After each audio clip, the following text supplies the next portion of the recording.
प्रिय मित्रों, आज की कथा में आप देखेंगे कि कैसी कैसी अनुभूतियां, कैसे कैसे विचार, कैसे कैसे बदलाव नारी मन को झकझोरता है। तो हमारी संतान को शस्त्रों और शास्त्रों महासमर की शिक्षा कौन देगा? सत्यवती ने इतने सहज रूप से पूछा जैसे दैनिक कार्यक्रम संबंधी कोई प्रश्न हो। कुछ क्षणों तक शांतनु कुछ समझ ही नहीं पाए। किसकी बात कर रही है सत्यवती? भीष्म को अब क्या शस्त्रों और शास्त्रों की शिक्षण की आवश्यकता है? पर सहसा उनकी दृष्टि सत्यवती के चेहरे पर टिक गई। सत्यवती अब साधारण निषाद कन्या नहीं रह गई थी। सैरंध्रियों की कला तो अपना कार्य करती ही रही थी, पर शिक्षिकाओं ने उसकी रुचि के परिष्कार और विकास में भी कम श्रम नहीं किया था। और सबसे महत्वपूर्ण तो सत्यवती की अपनी ग्रहण शक्ति थी। जिस तीव्रता से उसने स्वयं को अपने नए वातावरण में ढाला था वह अद्भुत थी। कुछ वर्षों में तो शायद कहने पर भी कोई विश्वास न करे कि सत्यवती का जन्म राज परिवार में नहीं हुआ था और उसका पालन पोषण एक निषाद के आंगन में हुआ था। और उसके चेहरे पर यह उल्लास, क्या कहा था उसने हमारी संतान को? सत्या, क्या तुम मां बनने वाली हो? सत्यवती ने कटाक्ष से शांतनु को देखा और स्वीकृति में सिर झुका लिया। शांतनु का मन हुआ तत्काल भीष्म को बुलाएं और उसे पिता के सच्चे हृदय से आशीर्वाद दें। उन्होंने उससे कहा था, एक पुत्र का पिता संतानहीन व्यक्ति जैसा होता है। उसने अपना सर्वस्व त्याग कर उन्हें दूसरी संतान प्राप्त करने का अवसर उपलब्ध करा दिया। उन्हें लगा कि उनका मन भीष्म के आभार में इतना विगलित हो गया है कि कहीं भीष्म उनके सामने आ खड़ा होता तो राजा और पिता दोनों ही मर्यादा भूलकर वह पुत्र के चरणों में ही लौट जाते। आपने बताया नहीं? सत्यवती ने अपना झुका हुआ सिर उठाया। शांतनु ने अनुभव किया, हृदय की गदगदा अवस्था से उनकी आंखें भींग आई थी। मैं अभी दूसरी संतान का मुख देखने की संभावना की विह्वल अवस्था से ही उबर नहीं पाया और तुम संतान की शिक्षा दीक्षा तक पहुंच गई। आपकी होगी दूसरी संतान? सत्यवती अनियंत्रित आवेग के साथ बोली। मेरी तो पहली ही है ना। कहने के तो वह कह गई, पर कहते ही जैसे उसके दांतों ने उसकी जीभ काट ली। मूर्खे, कृष्ण द्वैपायन को भूल गई तुम इतनी जल्दी? सत्यवती का हृदय उमड़ा। मन में आया कि तत्काल राजा को बता दें कि उसका एक कानिन पुत्र भी है, कृष्ण द्वैपायन। वहां यमुना के उस द्वीप पर तपस्वी की कुटिया में पल रहा है। राजा उसका मस्तक सूंघकर उसे अपना पुत्र स्वीकार कर लें। आखिर वह उन्हीं के क्षेत्र से उत्पन्न संतान है, फिर वह शांतनु का पुत्र क्यों नहीं हो सकता? पर जैसे उसी क्षण उसके विवेक ने उसे फटकारा। सत्यवती, पागल मत बन। तू राजा के औरस पुत्र, कुरुवंश के युवराज भीष्म को अपना पुत्र नहीं मान पाई तो राजा तेरे कृष्ण द्वैपायन को कैसे अपना पुत्र स्वीकार कर लेगा? कहीं यह न हो कि राजा कुपित हो जाए और तेरी इस अजन्मी संतान को भी अपनी संतान न माने। ऐसा न हो कि अपनी पहली संतान को राज वैभव दिलाने के प्रयत्न में वह अपनी दूसरी इस अजन्मी संतान को भी वंचित कर दें। तपस्वी ने कहा था, क्षत्रिय राजा कानिन संतान को सम्मानजनक नहीं मानते।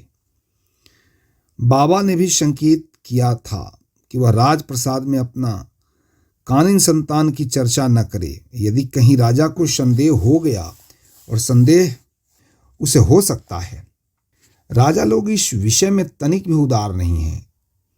ईर्ष्या उनका सर्वप्रथम गुण है। उसे संदेह हो गया तो वह यही मानेगा कि सत्यवती की इस अजन्मी संतान का पिता भी वही तपस्वी है। तुम क्या चाहती हो प्रिय? शांतनु बोले। जो चाहोगी वही प्रबंध हो जाएगा। राजा ने जैसे आदेश पाने के लिए सत्यवती की ओर देखा। सत्यवती ने राजा की याचक दृष्टि को पहचाना। उस दृष्टि ने सचमुच शांतनु को याचक और सत्यवती को राजरानी बना दिया था। सत्यवती ने बहुधा पाया था कि उसका अपना मन चाहे उसे आज भी निषाद कन्या ही मानता रहे, किंतु शांतनु की दृष्टि उसे भूमि से उठाकर महारानी के समान कुरुओं के राज सिंहासन पर बैठा देती है और स्वयं हाथ जोड़कर याचक के समान उनके सामने खड़ी हो जाती है। मेरा पुत्र शिक्षा ग्रहण करने ऋषि कुलों या आश्रम में नहीं जाएगा। शांतनु ने उसे आश्चर्य से देखा। क्या कह रही हो सत्यवती? क्षत्रिय राजकुमार वनों में जाकर ऋषियों के शिष्यत्व में, उनके आश्रमों में ही विद्या ग्रहण करते हैं। यही परिपाटी है। परिपाटी विधाता का अंतिम विधान नहीं है। सत्यवती कुछ उग्रता से बोली।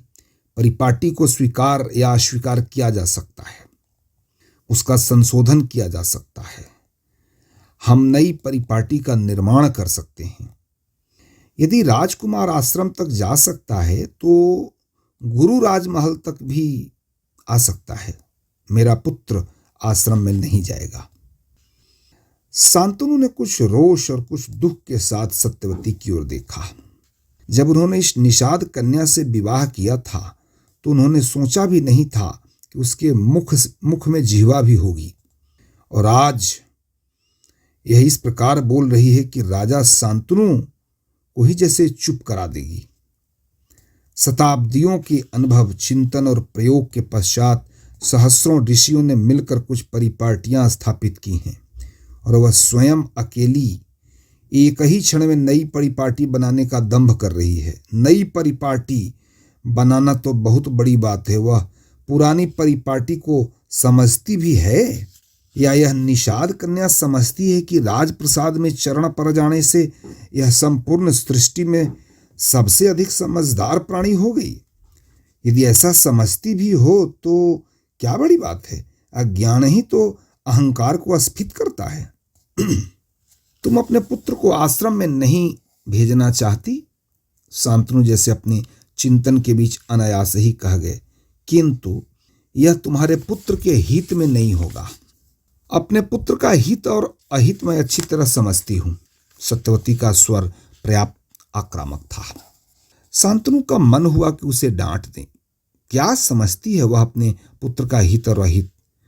उसके ममता के वृत्त में स्थान ही कितना है विवेक के लिए। अपनी जड़ता को वह अपनी बुद्धिमता समझती है। पर सत्यवती के साथ बिताए गए इतने दिनों में ही वे अपने विषय में बहुत कुछ नया जान गए थे, स्वयं को कुछ अधिक ही पहचान गए थे। इन दिनों में उन्हें गंगा भी बहुत याद आई थी। गंगा के छोड़ जाने के बाद से शांतनु भीतर से बहुत ही दीन हो गए थे। ऊपर से चाहे वे कितने कठोर बने रहे हों, पर मन कुछ इतना उद्विग्न रहता था कि सत्यवती का रोष क्या, उसकी हल्की सी उपेक्षा भी उन्हें विचलित कर देती थी। वे जानते थे उसके रुष्ट होते ही उनकी अपनी शांति नष्ट हो जाएगी, और वह तब तक सहज नहीं हो पाएंगे जब तक कि सत्यवती को प्रसन्न ही नहीं कर लें। सत्यवती के विवेक पर उन्हें तनिक भी भरोसा नहीं था। वे जान गए थे कि उसकी आत्मा बहुत उदात्त भी नहीं है। अपने सीमित स्वार्थों में प्रसन्न है सत्यवती, पर अब जैसी भी है उनकी पत्नी है, उसे वे त्याग नहीं सकते थे। जाने क्यों उसे अलग होने की कल्पना के जागते ही उनके पैरों तलों की भूमि निकल जाती थी, और अब तो उसके गर्भ में उनकी अपनी संतान पल रही है। संतान संबंधी विवाद के कारण ही तो गंगा उनको छोड़ गई थी, और फिर संतान के विषय में विवाद। तब प्रश्न संतान के जीवन का था, अब उसकी शिक्षा का है। देखो, शांतनु ने उसे समझाना चाहा, आश्रम में गुरु ही स्वामी होता है, पालक होता है, आश्रयदाता और अभिभावक होता है। इसलिए वहां उसका गुरुत्व जागता है, उसकी आत्मा उदात्त होती है, उसका विवेक और शिष्य के प्रति स्नेह सब कुछ सचेत होता है। आश्रम में शिष्य गुरु के सानिध्य में रहकर इन सारे भावों को ग्रहण करता है। शिष्य को ज्ञान ग्रहण करना है या गुरु के भाव को? सत्यवती ने उनकी बात काट दी। शास्त्रों से बुद्धि जागती है, ज्ञान वर्धन होता है, तो ऐसा आश्रम में भी होगा और राजप्रसाद में भी। शास्त्रों के विषय में राजकुमारों को सूचना वन के आश्रम में भी दी जा सकती है और राज मंदिर में भी। शस्त्रों का अभ्यास राजकुमार वन की वृक्षों की छाया में करें या राजा के उद्यान में, क्या अंतर है?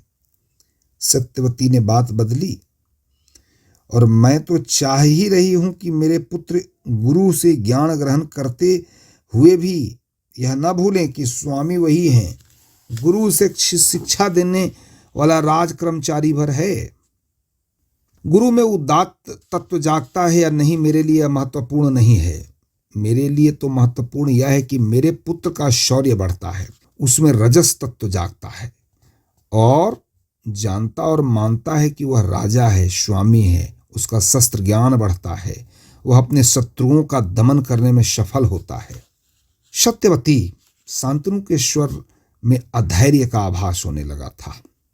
ज्ञान और बल, बुद्धि और वीरता, ये सब सात्विकता के साथ ग्रहण किए जाएं तो मनुष्य उदात्तता की ओर बढ़ता है और देवत्व को प्राप्त करता है। यही गुण यदि निकृष्ट भावों के साथ ग्रहण किए जाएं तो मनुष्य का अहंकार स्फीत होता है और उसका पशुत्व जागता है। विद्या और ज्ञान, कला और कौशल, चिंतन और मनन, शस्त्र और शास्त्र, ये सब हमारे ऋषियों ने मनुष्यों को देवता बनाने के लिए रचे हैं, उसे संपूर्ण पशु बनाने के लिए नहीं। उन्होंने रुककर क्षण भर सत्यवती को देखा, और जो गुरु राजप्रसाद के कर्मचारियों के रूप में तुम्हारे पुत्र को शिक्षा देगा, उसके भीतर गुरुत्व के स्थान पर क्षुधत्व जागेगा। आठों याम तो गुरु वैभव के सानिध्य में रहेगा, वह हीन भावना से पीड़ित होगा और अर्जन की प्रवृत्ति से ग्रस्त होगा।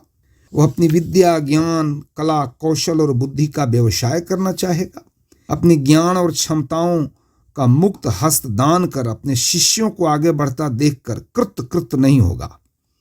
वह अपने शिष्य को जो कुछ देगा वह उत्कोच होगा, और जो कुछ अपने पास ही रोक रखेगा वह उसका व्यवसाय कौशल या रणनीति होगी। ऐसा गुरु आकाशवत अपने शिष्यों का विकास नहीं होने देता, अपने लाभ हानि को देखते हुए उनका रक्षण और पोषण करेगा।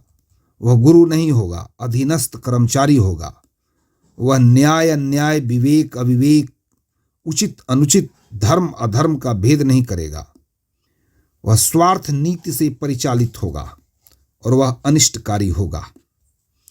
हमारे चिंतकों ने बुद्धिजीवी को राजनेता से श्रेष्ठतम माना है।